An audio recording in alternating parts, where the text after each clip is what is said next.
92,5 Maestro FM House with the Sound, Sobat Maestro. Halo, apa kabar semuanya di kesempatan hari ini? Selamat hari yang berbahagia, ladies. Bisa gitu loh. Bisa dong. Halo Kak Brad, apa kabar? Baik. Yang benar. Suaranya ya? Iya, lagi flu sih. Jadi lo Omikron lo. Wow. Halo, Tante Gak apa-apa. Tapi nggak apa-apa, penyiar mah biarpun flu juga merdu masih. Woi. Halo, udah Om Paulus juga loh. Halo. Tuh Halo kan. Elke. Pasti orang Bandung mah tahu sama suaranya. Wih. Sebelum dikasih tahu namanya langsung, ini mah pasti Pak Paulus. Iya.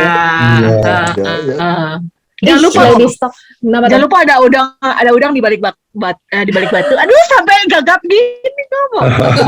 Apa citin ya kan? Ya heran Tin, kenapa ada Pak Paulus jadi gagap gitu Iya. Pemalunya keluar. Suka fitnah deh. Tapi beneran nih Sobat Maestro, hari ini kita di Lady Stock bakalan seru banget karena dari Wanita Bijak ada Tante Kun nih, luar biasa sekali, dan membawa partner for lifetime-nya ya. Ada Om Paulus barengan sama kita juga. Aduh, senang banget. Mantap. Top. Oh, lengkap ya. Halo Sobat Maestro. Halo Sobat Maestro, Shalom. Asik. Itu dia Sobat Maestro ya. Ingat gak sih teman-teman, minggu kemarin kita habis di training sama Tante Kum tentang teladan. Masih ingat dong? Masih lah. Masih ya. Masih. Jadi benar-benar ini sih teman-teman yang mungkin ladies sih ya paling banyak ya. Kayak aduh aku tuh nggak bisa apa-apa, aku tuh gimana ya, nggak punya keahlian, jangankan talenta ataupun jadi teladan gitu kan ya. Aduh aku keahlian aja aku nggak punya gitu kan. Nah kita udah dikuatkan juga nih teman-teman minggu kemarin sama Tante Kum. Nah sekarang ini saatnya kita mendengar dari nggak cuma dari sisi ladies aja nih, tapi dari gentleman juga ya kok ya, benar nggak sih? Iya, betul. Gitu. Bener apa Harus enggak dong. di mata dia? Benar, itu kita harus lebih ini lagi nih, meyakinkan diri gitu kan ya. Kalau Tante Kum kan minggu kemarin udah bilang nih, kamu harus pede dulu, kamu harus percaya kalau kamu bisa jadi teladan gitu kan. Kita udah dibangun nih rasa percaya diri kita, terus udah gitu udah dibangun juga, iman kita juga harus benar nih, kita harus lihatnya kemana gitu kan. Nah sekarang kita lihat nih kalau dari versi partner kita secara general gitu ya, sebenarnya lihat kita tuh seperti apa gitu kan, kita penasaran juga, iya nggak sih? Iya. Penasarannya gimana tuh maksudnya ke? Iya, jadi kayak gini loh, kalau ladies tuh kan biasanya kayak Ada yang berubah gitu atau gimana? bukan, jadi kayak ladies tuh kan penasaran kan, sebenarnya aku tuh kurang atau enggak ya. Terus kan kemarin ini kan galaunya gitu kan, kayaknya aku tuh Seberharga apakah aku di mata dia gitu ya? udah bisa jadi istri yang menjadi teladan untuk rumah atau belum gitu kan ya. Kita kan mikirin terus kan ya, padahal sebenarnya mungkin partner kita nggak terlalu Memusingkan, dia nggak peduli. bener, mereka nggak gitu-gitu amat gitu kan ya. Nah, kita pengen denger nih dari sisi pria nih sebenarnya seperti apa sih kalau tentang teladan dan istri yang jadi teladan kayak gitu sih, Om Paulus? Itu pertanyaannya dalam itu, ya. Hati-hati ya Om Paulus ya. Belum apa-apa loh. Ya, kalau menjadi teladan itu sebetulnya kan kalau wanita itu yang paling penting adalah kesederhanaannya. Nah, yang didapat dari Tante Kum itu salah satu kesederhanaannya. Nah, dulu tesnya cukup berat loh. Gimana tuh gimana? Nah, dulu kan lagi kita pacaran sih nggak kayak sekarang. Segala-galanya udah ada. Nah, dulu waktu belum ada itu yang seru. Tapi kelihatannya Tante Kum lulus juga tuh tesnya. Saya waktu dulu pertama kali pacaran sama Tante Kum itu saingannya banyak juga sih. Berat. Waduh, ini didengerin teman-teman segereja besok bisa cross check nih mas saya nih. Siapa Tante Kum siapa gitu ya. Iya, di gereja juga ada sih memang. Aduh. Tante Kum nggak bisa bicara guys. Untung mereka nggak sebelahan ya, Tin. Pantesan terpisah Zoom-nya ya. Kalau Iya. Ya. Terus. Ya, dulu tes pertama itu kan saya memang juga dulu kan nggak punya apa-apa sih memang. Oh, berarti Tante Kum tajir dong ya? Wah. Kalau Tante Kum kan backgroundnya dulu orang tuanya cukup, segala macam dicukupin. Kalau saya dicukup-cukupin gitu. Oh. Jadi, nah kalau saya biasanya kalau dulu makan itu yang paling mewah itu makannya di Karapitan. Ada satu warung, di situ ada langganan saya. Makanan istimewa saya di situ yang paling mewah itu adalah jengkol, semur jengkol. Oh Nah, my God. Tante Kum nggak suka jengkol. Jadi saya kalau ngajak makan siang, saya ajak ke situ, pengen tahu dia kira-kira mau nggak, berani nggak makan ke situ. Dia sih memang nggak makan sih, cuma nemenin doang.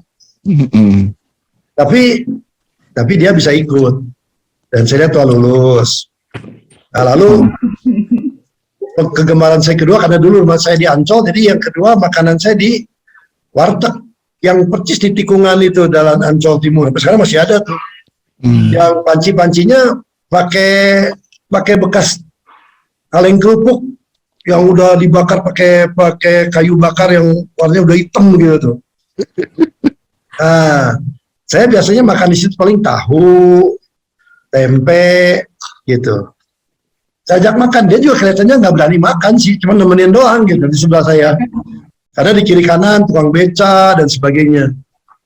Nah tapi itu berjalan bertahun-tahun ya lumayan lah selama pacaran sih.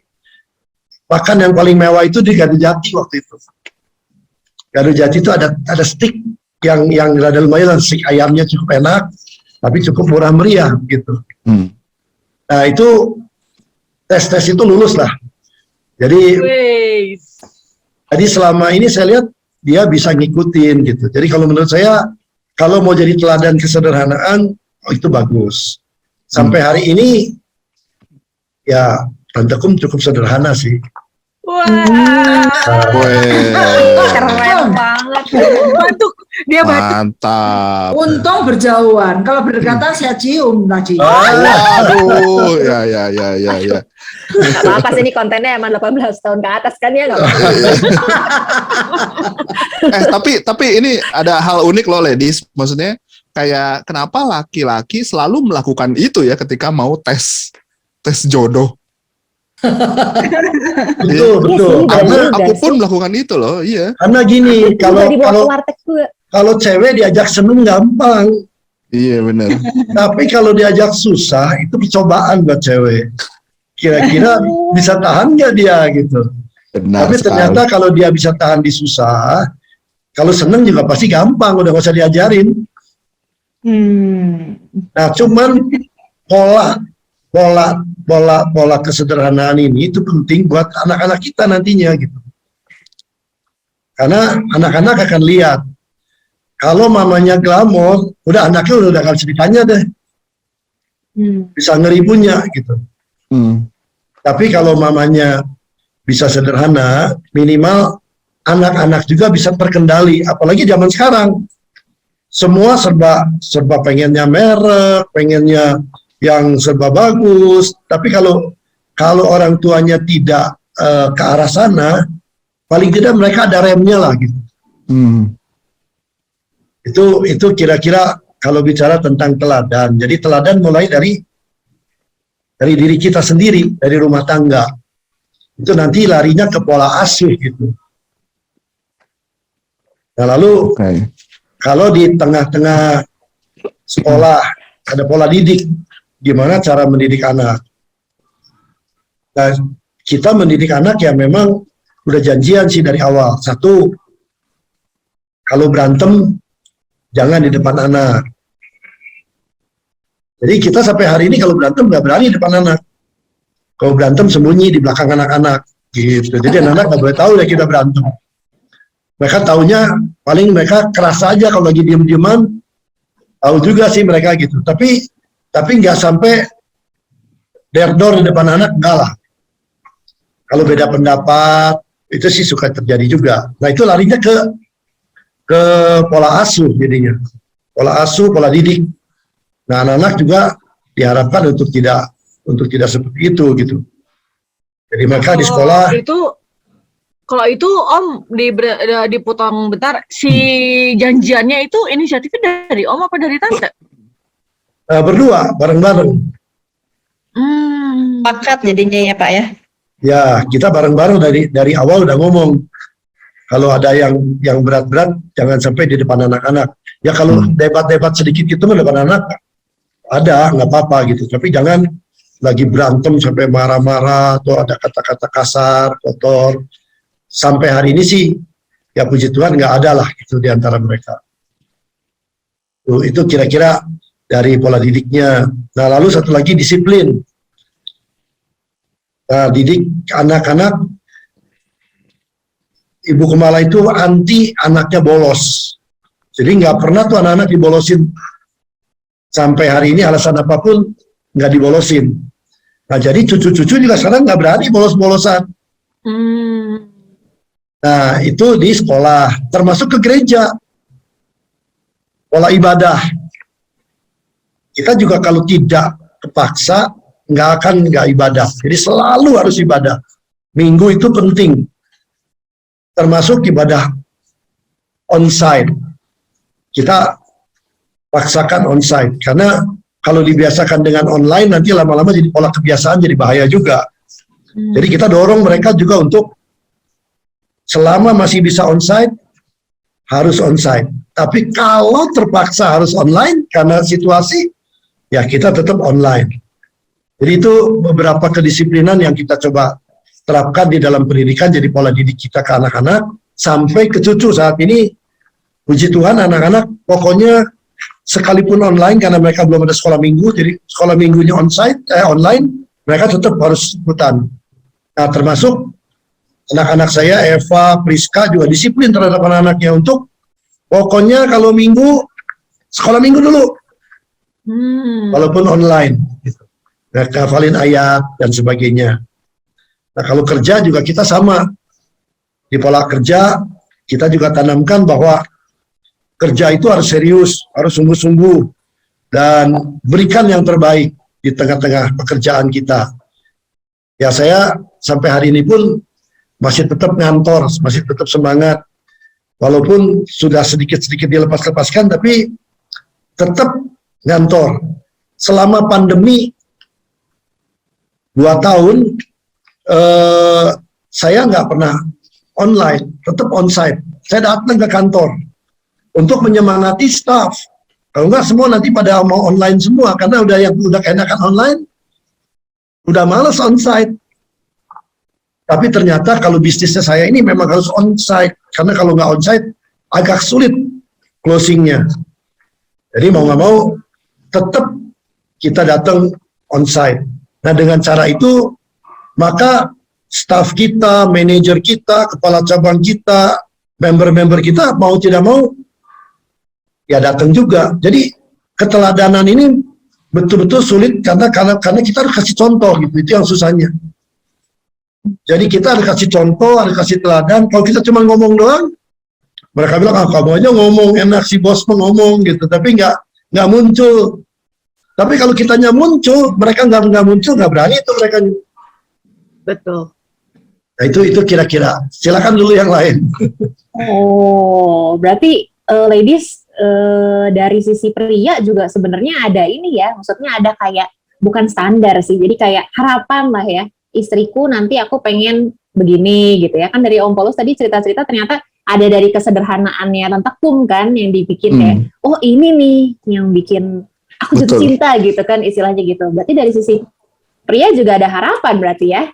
Tapi ini menarik juga sih, maksud gue gini, ketika si laki-laki ini awalnya memang hidupnya tadi ya, hidupnya awalnya dicukup-cukupin, bagaimana dengan mereka yang berkecukupan gitu loh Om? apakah mereka juga akan melakukan itu, mencoba untuk menerapkan pola hidup sederhana dan lain-lain dulu gitu ya sebagai basicnya. Karena kalau yang aku lihat sekarang ini justru si laki ini ketika pacaran itu tuh kayak udah jor-joran aja. Ya kamu mau apa? Lah gitu lah. Pokoknya diada-adain gitu ya. Iya, kalau misalnya Iya. aku atau mungkin zaman Om Paulus pasti apa kayak gitu kan. Aku pun begitu sih sebetulnya waktu lagi awal-awal. Nah, cuman ya bagaimana dengan mereka yang hidupnya berkecukupan gitu? Apakah mereka perlu menerapkan hal kayak gitu atau sebetulnya udah aja tanamin aja prinsip tetap harus hidup sederhana gitu? Itu gimana tuh Om? Yes. Saya Kak dulu nih Ki ya. Pertanyaannya Riki itu bagus banget. Nah tadi kalau Om Paulus ngomong, kenapa saya kok bisa hidup sederhana? Nah balik lagi ya, kita udah bahas tuh tentang pola asuh sekian kali, benar nggak? Saya tuh belajar hidup sederhana itu melihat dari orang tua saya. Papa mama saya tuh di Semarang, itu ya kaya banget sih enggak ya, tapi cukup berada lah. Ya, anaknya 8, 7 cewek, 1 cowok. Dari 8 anak ini, sampai sekarang, kita tuh terbiasa nggak ada yang hidupnya tuh merek branded, nggak ada yang branded itu tuh nggak ada. Sekalipun pada waktu saya kecil itu sebetulnya saya bisa, gitu. Tapi orang tua saya tuh ngajar untuk kita nih hidup dengan menabung, hidup itu dengan hemat, hidup itu tidak usah pamer, sekalipun kamu punya uang. Itu yang ditanamkan orang tua saya. Nah, konsep itu sangat meresap bagi kami 8 bersaudara ini. Jadi sampai sekarang ya, itu saya dan adik-adik saya itu nggak ada yang branded, yang harus kalau pakai sepatu merek tertentu, bawa tas merek tertentu, pakai baju merek tertentu, nggak ada. Nah, jadi itu juga yang sekarang saya turunkan ke anak-anak saya. Ya, kita tiap hari bergaul dengan orang-orang yang biasa, ya, nggak usah pamer. Sekalipun kamu mungkin bisa beli merek-merek tertentu, nggak usah. Karena Pak, saya ingin cucu saya pun juga seperti itu. Karena kenapa? Kita tidak selalu itu hidup tuh di atas, ya. Satu kali kalau Tuhan izinkan kita tidak di atas dan kita terbiasa hidup seperti itu, kita akan depresi. Papa saya itu sudah nggak kerja ketika saya tingkat 1 di mahasiswa. Bayangkan. Saya berpikir, waduh, saya mesti berhenti kuliah, mesti kerja. Ternyata enggak.